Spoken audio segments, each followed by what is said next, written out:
You are listening to the Build a Brain podcast with Dr. Jeanne Zehr.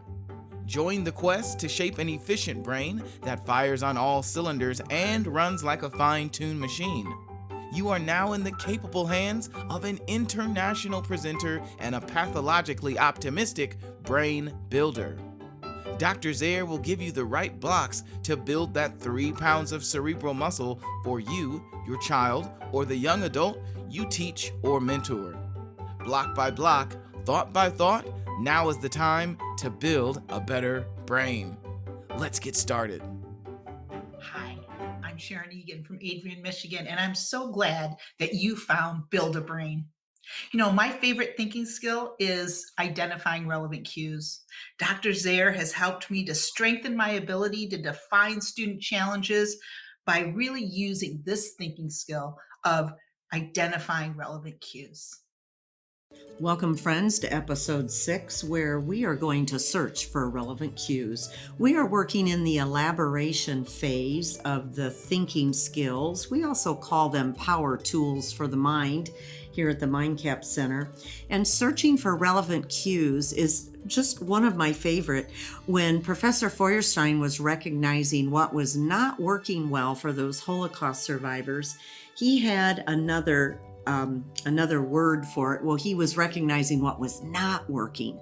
So he said there was an inability to select relevant versus irrelevant cues.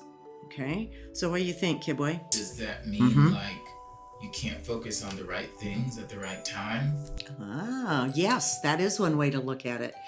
The brain likes to take in a lot of information. Like, it's very difficult for us to let anything go. You know, your eyes see everything, our ears hear everything, but your brain has to decide, do I want to focus on that right now? Well, this is like taking focusing to a whole new level. Now, not only am I focusing, but I'm making a decision. Is that important right now or not? So what is important or not important is another way to look at this word relevant. But if you also dig into that word relevant, it's talking about a specific situation, because relevant means it's like related to. So if it's relevant, it's connected to something. So if you're trying to cook supper, and I think you're a pretty good cook, if I remember right, yes, from what I see on your Facebook posts, you like to cook. So if you're cooking and you've got people coming over for dinner, but the phone rings and someone just wants to chat for a while, you're like, really sorry, but I'm going to have to call you back. Yeah. Absolutely. Yeah, that little conversation, obviously they just want to chat. It's not like it was something important. So you have to make the decision. Look, I've got to cook supper. I got some people coming over for dinner. Can I call you back tonight about 9 o'clock? Would that be okay? So you make a decision and you make a plan and be able to get focused back on cooking that fabulous meal that you were working on. So that's a real simple example. But how about academically? Do you remember story problems? Yes, I didn't care for them very much. You and most of the world, myself included. So when we did those big old story problems, sometimes the authors of those math textbooks would throw in extra information that we didn't need. Do you remember those? Oh, yeah. So there may be 4 numbers in that little story problem, and you only need to use 3 of them. So which one do you let go? Yeah. So you gotta make a decision. So this is just a really, really good cognitive skill. It's a big word, relevant versus irrelevant, but it's an important one.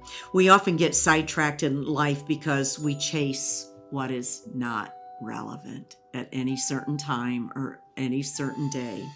Of course, making decisions about relevancy is cultural and faith-based.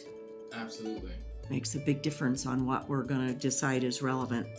So what you value will trickle down. So we got to walk our talk with what we see as relevant in our lives. Would your environment dictate what is relevant or irrelevant? as well as your culture and faith? Yes, absolutely. You can get a 3-year-old on a great path by asking them questions and getting them to think. They think even an infant responds to our voice when we go, "Oh, what do you see?" Your voice goes up at the end of a question, and the brain kind of wakes up. It kind of goes, "What? It's a little." Do you remember in school when the teacher called on you and you weren't paying attention? Yes. And you're like, "Why'd she call on me? I didn't have my hand up." All right. So yeah. So the environment does definitely make a difference for us when we decide what is relevant and what's irrelevant. So to solve a problem, we have to decide what information is needed and what is just extra stuff we can ignore on any given day in any kind of problem. So this becomes a huge factor in math story problems, or when I'm at home and I'm making choices for I'm going to put a puzzle together. Most people have a strategy. They're going to start with a certain color, or they're going to start with the border pieces of a jigsaw puzzle. So we decide what's relevant to help solve a problem. So anyone that you're working with and you think this could be a thinking skill that's not very strong with them, you can simply ask this question. Teach them the word relevant. Say, well, is that relevant right now? And if they look at you and cock their head like, I don't, this is a person that hasn't used that word, just follow right up and say, well, I was just wondering if you think that's important right now. Or is it something you can let go? So when I teach this in classrooms, I have kids take their 2 fists and I say, okay, in your left fist, let's pretend this is something important. Now stick your right hand out and just open it up and just let it go. Just open your hand and let it go. So life is kind of like that all the time. This is important. This maybe isn't right now. We're making those choices all the time.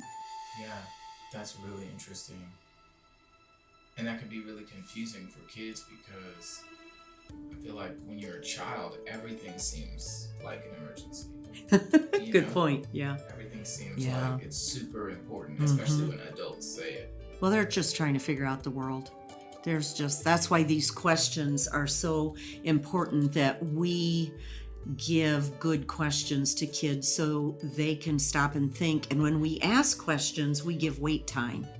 And that's a little different in school. You remember the teacher to ask a question, and there would be, maybe you were one of them, Kibwe, that your hand was in the air. Man, you were ready to answer because you're like, yeah, I know this one, and you got your hand up, right?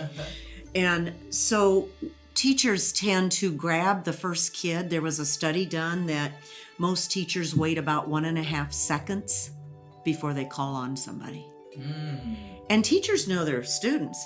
So it's tempting to call on, oh yeah, I know Kibwe's going to have the right answer. He's going to say it and everyone will hear it and I can move on as a teacher. Yeah.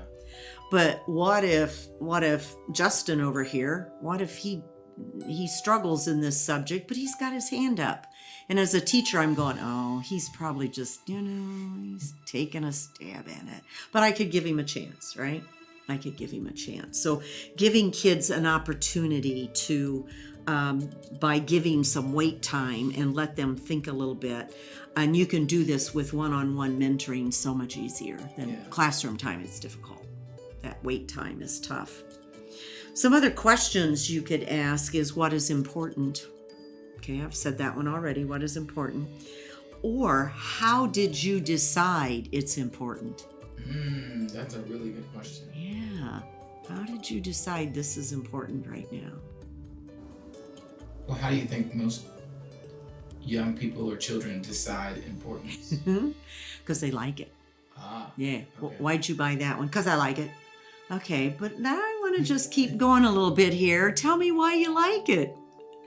So we try to get underneath there and get them to just think. It's not like there's some magic perfect answer to that, but often children make impulsive decisions because the first thing they see, they just think they like it, so they grab it. Right. I just want to play that game. Well, because I like it. Oh, well, let's think about why. Why do you like it? Oh, because you're really good at it. Well, how about this activity over here? Oh, that's going to be a challenge? Oh, but challenges are good for the brain. That's how you build a brain. is by taking on And challenges. questions are challenges, aren't they? Yes, they are. Because if somebody asks me a question, I got to come up with an answer. Right. And it's like a gentle way of acclimating your students or whatever kids you're mentoring, how to encounter challenges and assess the information. Absolutely. Yeah, at MindCAP, we encourage our clients, children and adults, to take the word hard out of their vocabulary. So in our culture, if something's hard, don't we think, oh, that's an excuse not to do it? Why would I want to do that? That's hard. Yeah. But if I say, well, Kibwe, this looks like this is going to be a challenge for you, doesn't it? Challenge sounds kind of cool. Right? Sounds confident. Yeah. Yeah, it's got softer sounds. Challenge. That's kind of cool sounding. I call hard my pirate word. Hard. Right. It has hard sounds. Yeah. So when your person you're working with says, oh, this is too hard, your response could be, well, it might be a challenge. Right. And then that's going to make it be maybe a little more relevant for them to want to tackle it, because you've kind of reframed it. Instead of it being something, oh, so difficult, I don't even want to do it. Let me give you another question you could ask. What do you need? There's a problem in front of you, right? You're trying to figure out how to do this math problem, or what do you need to solve it? And it kind of goes along with the next one. What part is relevant and what part isn't relevant? So you maybe need to focus on just this part and let another part of the problem go. So what do you need? Well, I need to look at just this. And so relevancy goes along with importance, goes along with something that's needed or it's not needed. So there you go. Wow. There you go. There's one more thinking skill. We also call them power tools, and it's called searching for relevant cues. How do you know that your child or the students that you're working with are having a lot of challenges finding the relevant cues for what's going on with them, whether it's in homework or behaviorally or interacting with the other classmates or with the group? What are the symptoms of children who need better questions and need better behavioral or relevant cues? One thing that we hear is, well, this is confusing. Okay. And that's casting the challenge onto the issue so that I don't have to own it. So they maybe don't have this cognitive skill, and so they're thinking, well, if I make it look like the problem is just too confusing, then I kind of get an out. So that's a clue to me that they don't know how to tackle it. They don't know how to pick out what's relevant when they say something like, well, this is just confusing. Yeah. And I usually respond with, yeah, it may be right now, but let's look at it again, and then follow up with some of your questions. Well, tell me what you see here. Yeah, and then we can maybe understand why it looked confusing to you. Yeah, absolutely. That's amazing. All right, so another great cognitive skill that Professor Feuerstein identified, and I'm so glad I learned about it. So I hope you'll come back for another episode and listen to them again. Sometimes it's good to just listen through these several times until they become a part of you. So I hope you'll join us again. This is Dr. Jeanne Zehr for Build a Brain. Thanks for listening to the Build a Brain podcast. If you're wanting more information on how to build a brain, please visit the website for the MindCAP Center in Fort Wayne, Indiana at www.mindcap.org. That's www.mindcap.org. Children and adults from across the United States and Canada have found the cognitive help they needed at the MindCAP Center. Their specialized team is trained in all levels of the Feuerstein program and can literally help you or your child build a new brain. We'll see you next time.